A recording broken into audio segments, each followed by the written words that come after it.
My name is Jasmine West. And I am 23 years old. I know something about politicians who speak the truth. Last year, I had the great privilege of working for Bernie Sanders.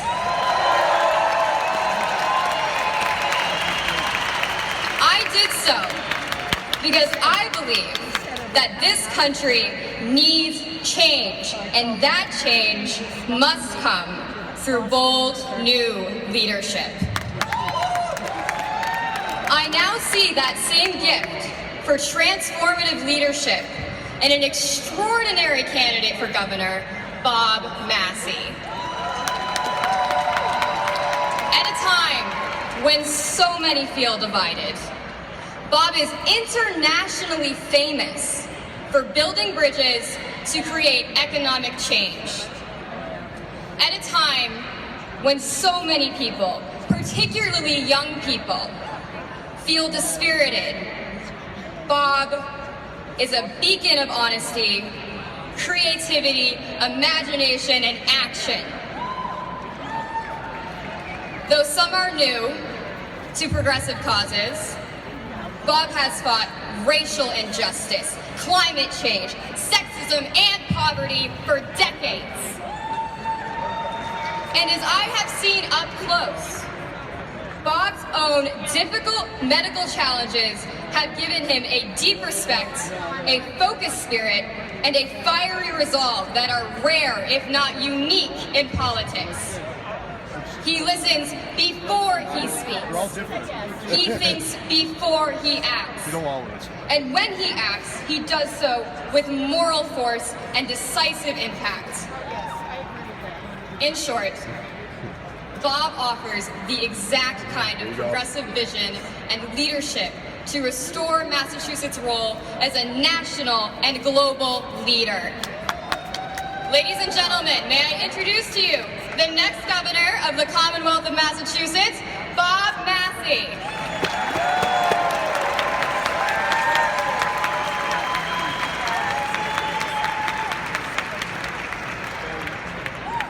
Hello, Massachusetts. Hello, Agawam. Hello, Dorchester. Hello, Gloucester and Northampton. All right. Hello, Lynn and Chelsea and Saugus and Springfield. Hello to Fall River and Framingham. And hello to the most dynamic and creative city in our whole state, my own hometown for the last 32 years of Somerville.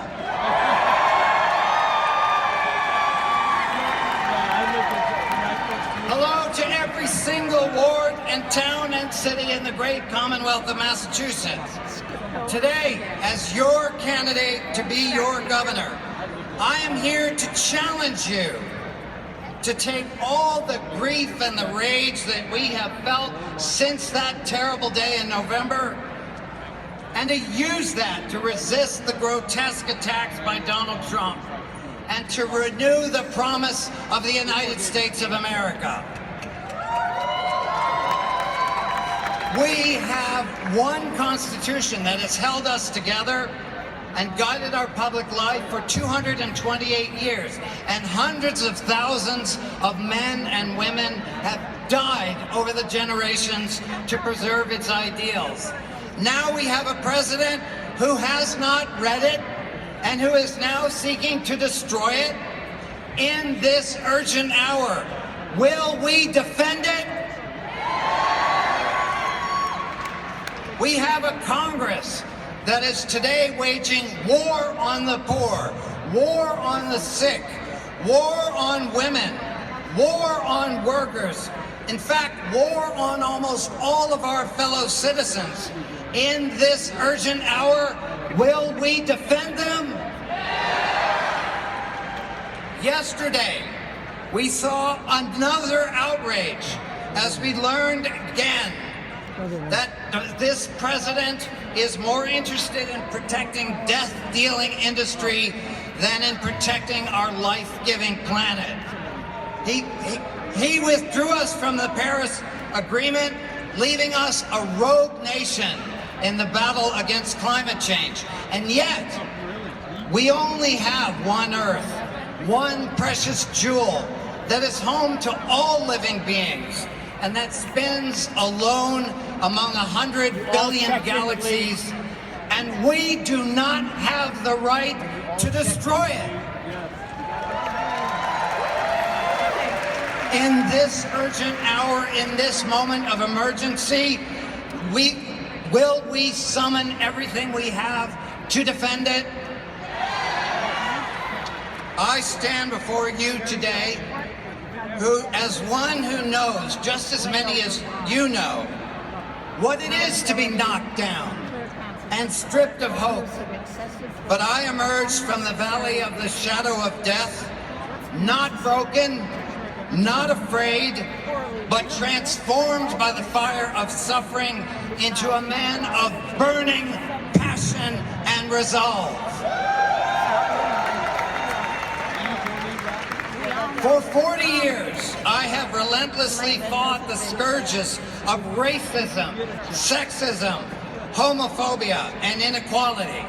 And I have successfully brought together labor unions, pension funds, human rights leaders, climate activists, government officials, and even corporate executives to create a new international system of accountability for corporate power. And I understand the legitimate rage of working and middle-class families who understand that today's greedy, upside-down, extractive economy is steadily strangling the American dream. And I understand the frustration among those of you who are young, who see America reneging on its promise to your generation. When I was in Brockton, I met a man who went to the University of Lowell to become a civil engineer, and he completed his degree, but he owes $180,000 for his degree. And this is an invisible prison from which he may never escape. Now, we must be clear. Charlie Baker is unwilling or unable to lead us. We can move into a bold, progressive future, but not with Charlie Baker. That's the phrase I want to use with you. Not with Charlie Baker. Not with Charlie. So, do you want to build a gleaming and modern network of trains linking north and south, east and west, giving new life to small business and connecting communities with homes and communities with jobs? Do you want that? Are we going to get it? Not with Charlie Baker. Are you ready to bring an end to the lifelong servitude of debt and move toward free public college so that our students can compete fairly with students around the world? Are we going to get it? Not with Charlie Baker. Are you ready for your families, your businesses, your schools, your towns to stop the theft of $18 billion a year by fossil fuel companies and instead build hundreds of solar and wind farms and create thousands of construction, electrician, and other union jobs? And are we going to get it? Finally, are you ready to fight the displacement of the poor, create affordable housing, push capital down to small and local business, build a sustainability economy, and unleash the power of the arts to raise our spirits? Are you ready for that?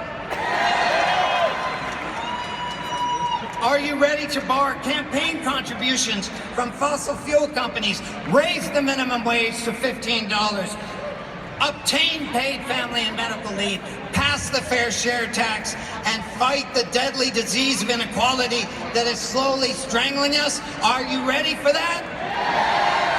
Are we going to get it? You have to remember that.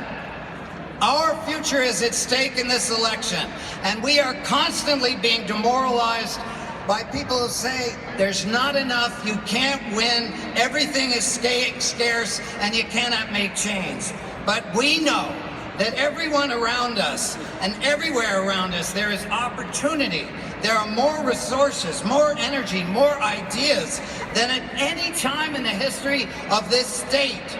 And as Americans, we know we can do bold things, as John Kennedy said, not because they're easy, but because they are hard. And when people tell us, no, you can't, we, like Barack Obama, say, like Barack Obama, we say, so now we're gonna do a mic check. You're gonna repeat with me, okay? Are you ready? When we are one, we can lead this nation. For we know that there is no door that we cannot open. There is no mountain that we cannot scale. There is no wrong that we cannot right. We know our duty. We know our strength. And we will not be silenced. What we need is the leadership, the imagination, and the will. And I'm asking for your support because I believe that together we can ignite collective leadership, collective imagination, and will to rocket us forward in the next decade and generation. So to conclude, I ask you, in this historic moment of crisis, in this historic moment of opportunity, when the baton of America's hopes and dreams is being handed from one generation to another, will you stand today to protect our fellow citizens from the threat of a dangerous president?